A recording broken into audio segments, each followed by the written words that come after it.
नेपाल के अंदर जो क्रूशियल हालत चल रही है उसका जिम्मेदार कौन है, क्या है जेन जेड आंदोलन और ये प्रोटेस्ट के पीछे आखिर क्या है सबसे बड़ी वजह? क्या इसके पीछे वजह सिर्फ सोशल मीडिया है? क्या इसके पीछे नेपाल में हुआ करप्शन है? क्या वहाँ पर जो जातिवाद है इसकी वजह ये है?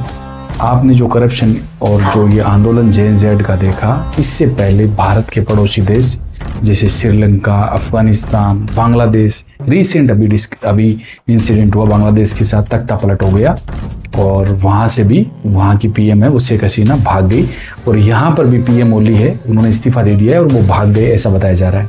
लेकिन आखिर क्या ऐसे कारण है जिसमें सिमिलरिटी देखी गई है कि श्रीलंका, बांग्लादेश, अफगानिस्तान और अब नेपाल, ऐसी क्या सिमिलरिटी है? क्या भारत में भी आने वाले टाइम में ऐसे कोई इससे फर्क पड़ सकता है? क्या चुनौतियां हैं? देखो, सबसे बड़ा जो रीज़न है वो कि जो भ्रष्टाचार और कुप्रशासन है नेपाल के अंदर, वो बहुत ज़्यादा, जो जेनजी है वो ये बोल रहे हैं कि जितने भी यहाँ पर करप्शन हुए हैं बड़े बड़े, उन करप्शन की वजह से जो नेतापन पे हैं, उनके जो नेपो किड है वो इंस्टाग्राम और सोशल मीडिया पर दिखावा करते हैं और वो लूट कर पैसा लोगों को, मतलब बेइंतहा बेरोजगारी बढ़ रही है और बहुत ज़्यादा भयंकर बेरोजगारी है और आर्थिक संकट है।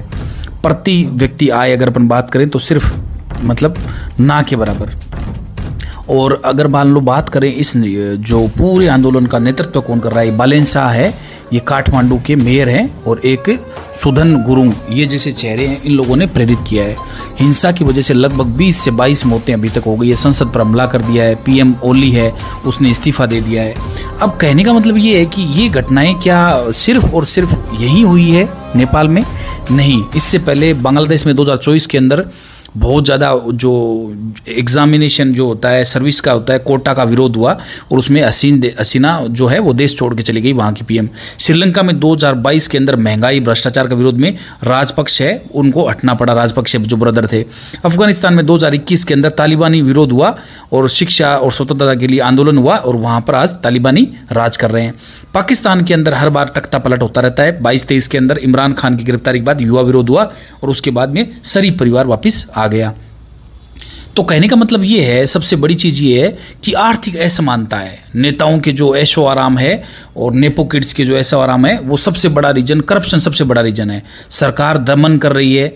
नेपाल के अंदर लगभग 25 से 26 सारे के सारे सोशल मीडिया ऐप है वो बैन है, वो लगा हुआ है और बालेन शाह को पीएम बनाने की वहाँ पर मांग चल रही है।